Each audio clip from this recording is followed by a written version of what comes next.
Olá, queridos, eu sou o pastor Lucas Pina e esse é o nosso culto em português, o culto da Coco Presbyterian Church. Esse culto, como eu já disse para vocês, iniciou lá na época do Covid, né, 2020, eu comecei a fazer isso porque a gente estava trancado dentro de casa, não tinha igreja e o pessoal não tinha internet direito, as igrejas não estavam preparadas para isso, e aí a gente decidiu fazer isso para ajudar, abençoar as pessoas, as igrejas, os irmãos aqui da Flórida que não tinham internet ainda, não estavam preparados para o Covid, para ficar trancado em casa. Então nós começamos a fazer esse culto. E estamos fazendo até hoje, né? Vamos mudar, estão mudando algumas coisas, ainda vamos continuar mudando, algumas mudanças estão para chegar, né? Eu estou que ameaço que vai mudar, mas eu nunca consigo, né? Eu começo uma série, aí eu falo, agora não posso parar a série, tem que terminar. Então eu estou terminando essa série, eu espero que ao terminar essa série eu faça algo diferente, mas esse é o objetivo. O objetivo aqui é te abençoar. Orar por você, trazer uma palavra de Deus para você, te ajudar na tua caminhada com Jesus, né? Então esse é o nosso objetivo aqui, né? Não temos grandes objetivos, não, o nosso objetivo é simples, singelo nesse sentido, de ser uma bênção na tua vida, né? De ser uma bênção na tua vida. Então a gente quer ser realmente uma bênção na tua vida. E eu tenho, né, esse aqui não é a única ferramenta que eu tenho na internet, né? Eu escrevo livros, eu tenho blog em português e em inglês, escrevo livro em inglês e português, então você pode ir no Amazon me procurar lá, você vai achar livro meu lá para te abençoar, né? Então são livros que eu escrevi para abençoar as pessoas. E eu tenho, nesse canal que você está assistindo, eu tenho uma meditação diária, de segunda a sexta, chamada Um Pingo de Prosa, que é o nome desse canal. Então, de segunda a sexta, eu coloco a meditação na hora do almoço, 11h30 aqui, horário dos Estados Unidos, horário de Nova York. Então, eu coloco essa meditação lá para abençoar as pessoas durante a semana. E no final de semana eu faço algo mais longo um pouquinho, né? Eu estava colocando música e aí o YouTube falou, essas músicas têm copyright, né? Tem direitos autorais, aquele negócio, porque tem música, né, que a pessoa autoriza o sujeito a usar a música dela. Então, o YouTube me avisava, você, né, usou uma música que tem direito autoral, mas o autor da música autorizou você a usar a música dele. Mas agora parece que a coisa está mudando, eu não estou com tempo de pesquisar isso direito, então falei, quer saber de uma coisa, eu vou evitar, não quero ter problema com o YouTube, porque, né, eles podem me cortar, eles podem fazer o que bem entendem, né? Então eles podem me cortar e fechar o meu canal, e eu não quero problema com isso, né? Então eu vou ver se consigo achar músicas que tenham, né, que não tenham direitos autorais, ou que a pessoa simplesmente libera para todo mundo usar e postar, e aí eu volto a colocar a música, mas por enquanto não tem música aqui no nosso, nesse nosso projeto aqui. Deixa eu fazer uma oração por você. Pai, nós queremos te agradecer por esse instante juntos, queremos te agradecer pela internet, pela capacidade que temos através da internet de comunicar a tua palavra e abençoar outras pessoas, Senhor. Dá graça para essas pessoas que estão nos assistindo, abençoa, Senhor, cada uma delas, abençoa a mente, o coração, a alma, abençoa o corpo, Senhor, cura aqueles que precisam de cura física, Senhor. Trabalha, Senhor Deus, na vida dessas pessoas, ajuda essas pessoas a crescerem no conhecimento do Senhor e da tua palavra, Deus. Abençoa as finanças, abençoa a família. E, ó Deus, derrama da tua graça abundantemente sobre essas pessoas. Fala conosco agora, no estudo da tua palavra. Abre o nosso coração, ajuda a gente a entender, ajuda a gente a não só entender, ouvir, mas aplicar a tua palavra na nossa vida. É o que nós te pedimos no nome precioso de Jesus. Amém. Queridos, eu estou num processo aqui, num projeto, estou terminando, né? Estamos na última parte dessa série, que é baseada no Evangelho de João, no capítulo 15, que é aquele texto maravilhoso de Jesus, ele comparando a si mesmo com a videira, né? Ele fala, eu sou a videira, isso, vocês são os ramos.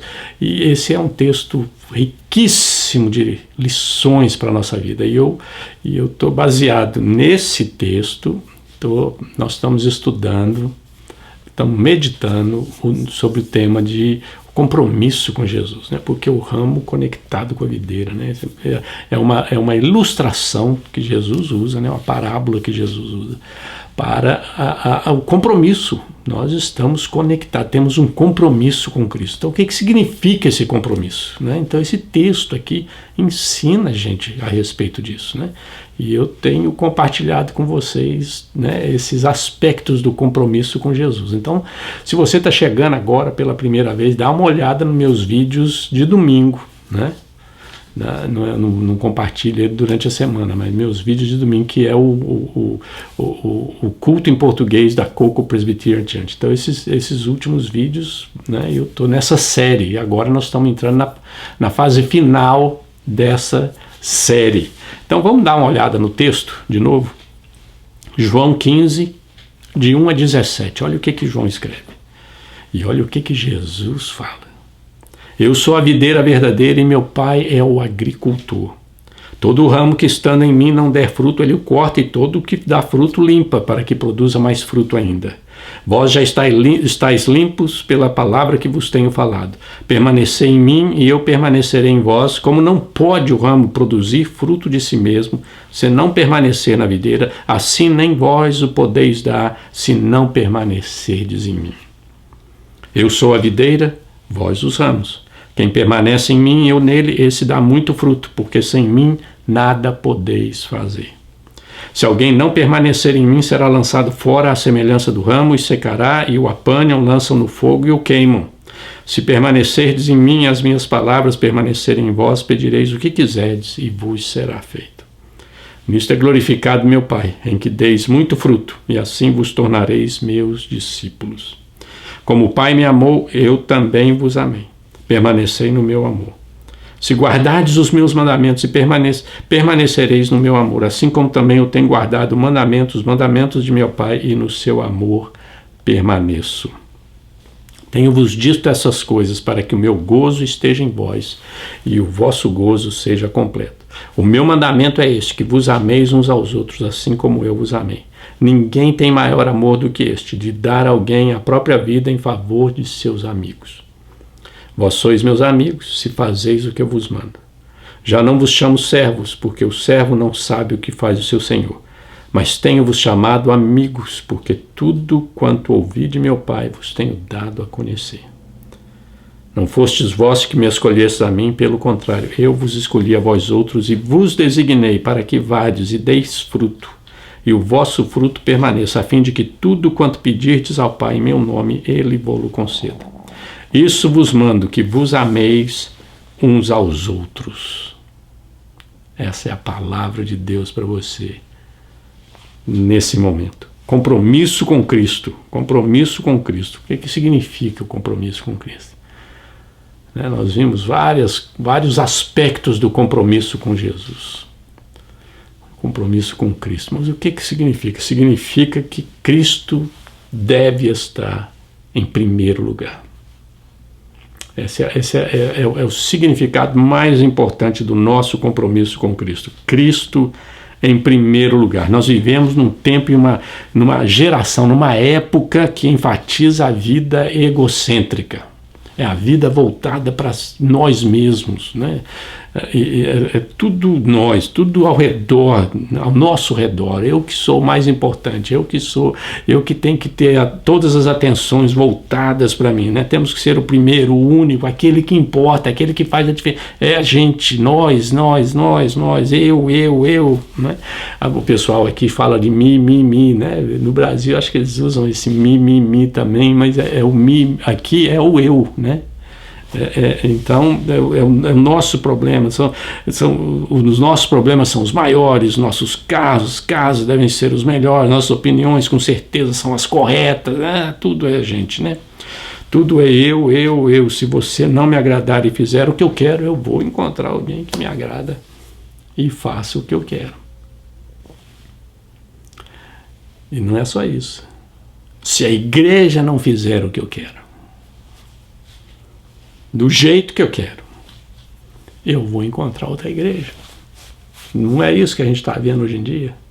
O pessoal simplesmente arruma as malas e vai embora. E acabou. Não tem mais nada.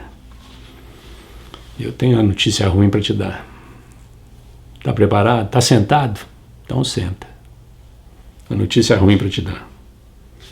Nós não somos os primeiros. Pelo menos aqui, na vida cristã.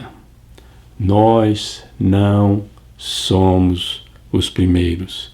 Nós não somos os mais importantes. Nós não somos os reis, os donos. Não somos o primeiro. Nós, como igreja, nós fomos comprados pelo sangue de Cristo. E nós pertencemos a Ele agora. Nós, eu e você, nós temos dono. No mundo de hoje é duro ouvir essa palavra, não é não? Vou repetir para quem sabe você falou, não, acho que ele está falando inglês, misturou inglês com português. Não, você entendeu direitinho, eu vou falar de novo só para ter certeza. Nós, na vida cristã, nós temos dono. Nós não somos os primeiros.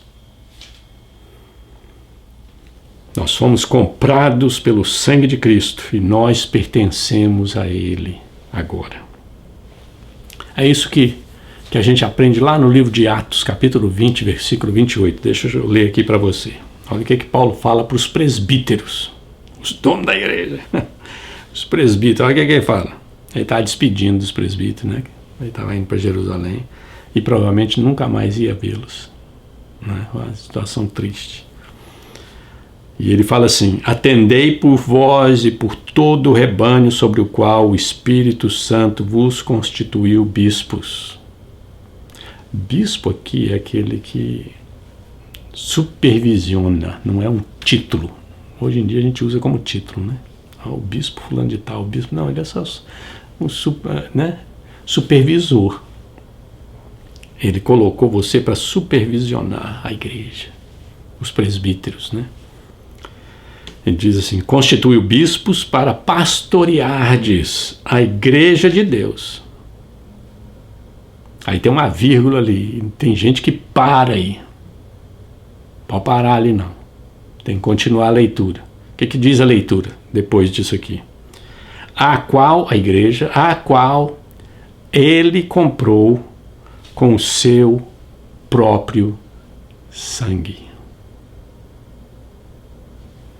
A qual ele comprou com o seu próprio sangue. Esse texto aqui é extremamente poderoso, queridos. Porque aqui nós temos a Trindade aqui, nós estamos vendo que é o Espírito Santo, Deus, e aí ele fala, comprou com o seu próprio sangue. Deus comprou com o seu... Não, Jesus é Deus. A divindade de Cristo é manifesta aqui. Então, Paulo está sendo bem específico com os presbíteros. Vocês foram comprados, a igreja foi comprada, vocês têm que tomar um cuidado muito grande com lidar da igreja. Aqueles que se dizem cristãos não pertencem mais a si mesmos, eles pertencem a Cristo. Se você é salvo, se você é crente, você tem que entender isso, você pertence a Jesus, Jesus comprou você. Isso é o que a nossa mente inteligente faz. A nossa mente é muito espertinha, né? Ele fala assim, eu não quero pertencer a Cristo, mas eu quero ser membro da igreja. Entendeu como é que funciona a coisa? Cristo é muito complicado, mas a igreja, aqui a igreja está ok. Qualquer outro motivo, né? Qualquer outro motivo Por qualquer outro motivo a gente quer ser membro da igreja, mas não vai pertencer a Cristo. Dobrar ao domínio, à autoridade de Jesus. O que a gente vai fazer? Que Jesus diminua, né? João disse, né? Lembra? João Batista falou assim, que ele cresça e que eu diminua. Essa era a atitude de João Batista. E Jesus falou, olha, nascido de homem não tem que nem ele. Mas aqueles que estão no reino de Deus são superiores a ele.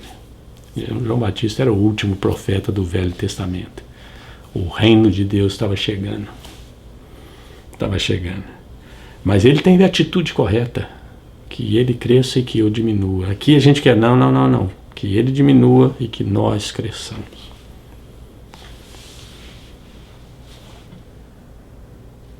Não é isso que a gente quer. A gente quer colocar Jesus num lugar que a gente está no controle ainda. A gente está no controle. Então ele vai se tornar um mito, um folclore, a história infantil, aquele negócio todo. As pessoas tentam minimizar Jesus, diminuir Jesus e a sua autoridade, porque eles não querem se submeter a Cristo. É simples, simples. É o problema de se submeter a Jesus. Ninguém quer fazer isso. Então eles arrumam um jeito de apresentar Jesus como um bom homem, um cara que sofreu injustamente, aquele negócio todo. Ele é um mito, ele é isso. O pessoal arruma, a mente da gente trabalha de tal forma que a gente vai poder até ser cristão, poder até ser crente, membro de igreja, mas Jesus diminui e nós continuamos lá em cima. Mas se você quer que Cristo seja o primeiro, verdadeiro número 1, existem algumas coisas que você precisa fazer. E é isso que nós vamos ver. Pelo menos começar a ver aqui, né? Eu tento controlar o meu tempo o máximo que eu posso para não estourar o meu próprio tempo. Mas o que você precisa? Se Jesus é o primeiro, o que eu preciso fazer? O que eu preciso saber se Jesus é o primeiro? Quais as coisas que eu preciso saber e fazer? Então vamos dar uma olhada na primeira coisa aqui. A primeira coisa aqui é a gente precisa ter o Cristo certo. Esse é o grande problema. Lembra que Jesus preveniu os discípulos? Olha, vai haver um tempo que um vai aparecer aqui e falar, eu sou o Cristo, e o outro vai falar, eu sou o Cristo, eu sou o Cristo. Eles estavam, naquela época que Jesus veio, havia a expectativa do Messias de Israel aparecer. E é engraçado que a turma de Jesus estava logo na frente deles, né? bem na cara, como diz o outro, e eles não conseguiam ver, pelo menos os líderes religiosos e muitos outros lá, os fariseus, aquela turma que estava naquela expectativa de que o Messias estava para vir, e Jesus estava ali na frente deles e eles não conseguiam ver. Eles estavam esperando um outro Messias. Não é bem esse, é outro. Esse é o grande problema que a gente enfrenta hoje em dia, é ter o Cristo certo. O Cristo certo. Precisamos entender quem ele é e precisamos saber quem é o Cristo certo. O Cristo certo. E o Cristo certo é descrito pelas Escrituras. Você quer saber quem é Jesus? Você tem que ir para a Bíblia. Não tem jeito de escapar. Deixa eu ler um versículo para você. Alguns versículos da carta que Paulo escreve aos Coríntios, a primeira carta de Paulo aos Coríntios. Capítulo 15, ele vai falar da ressurreição. Um capítulo extremamente poderoso que Paulo fala da ressurreição, da morte, né? Toda a transformação que vai ocorrer. Mas o versículo 2 até o 5, ele dá uma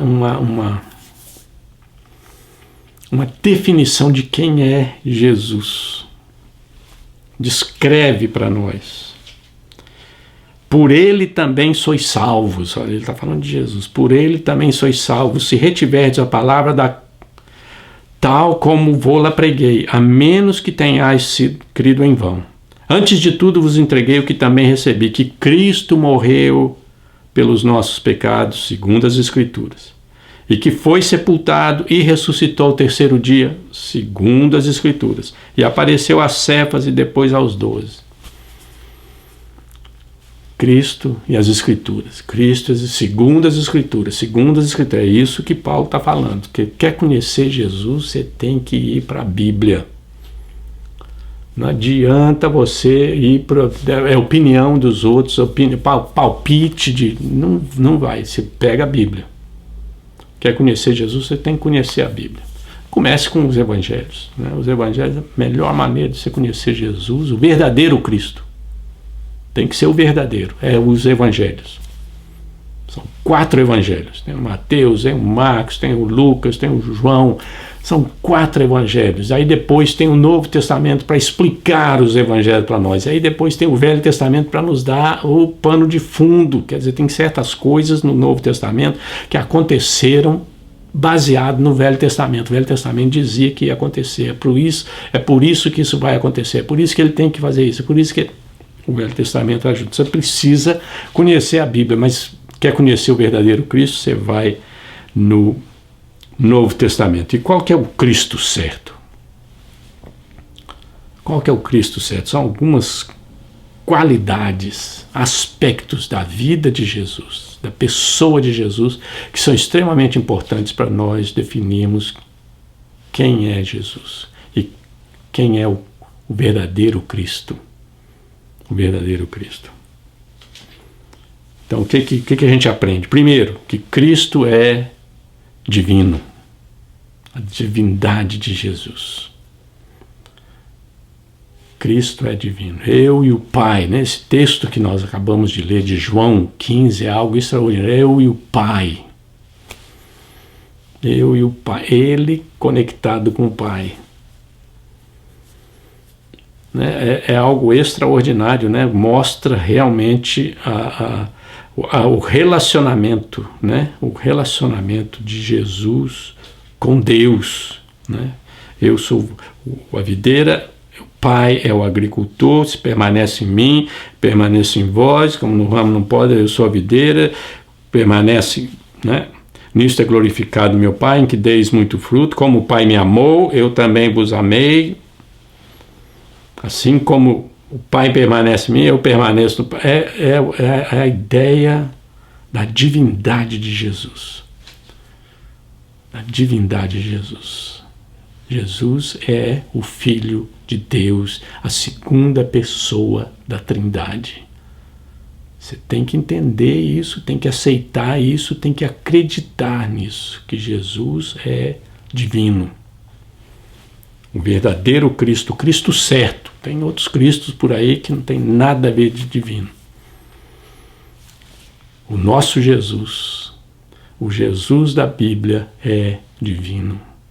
É por isso que o texto, né, diz, o texto que eu li é extraordinário. O capítulo lá em Atos, como diz assim, a igreja de Deus, a qual ele comprou com o seu próprio sangue. O sangue é de quem? O sangue é de Jesus, a igreja dele.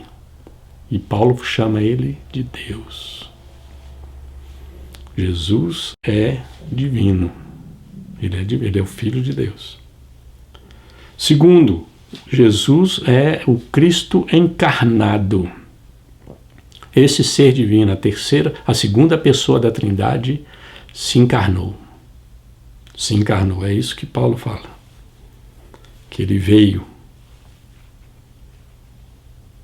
Ele veio e morreu pelos nossos pecados. Ele se encarnou. Ele nasceu. O nascimento de Jesus é um milagre de Deus, do Espírito Santo. Dentro da Maria. E Jesus encarnou. O Filho de Deus se tornou carne e habitou entre nós. Né? Ele andava, ele falava, ele comia, tinha fome, tinha dor, dormia. Ele virou um ser humano. E é um mistério, porque a gente não consegue entender, mas nós precisamos saber que isso aconteceu e é real. Que Jesus não só é divino, mas ele encarnou. E ele é totalmente humano e totalmente divino. E não separa os dois, não. A gente não entende isso.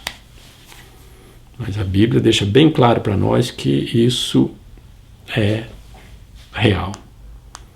Ele encarnou.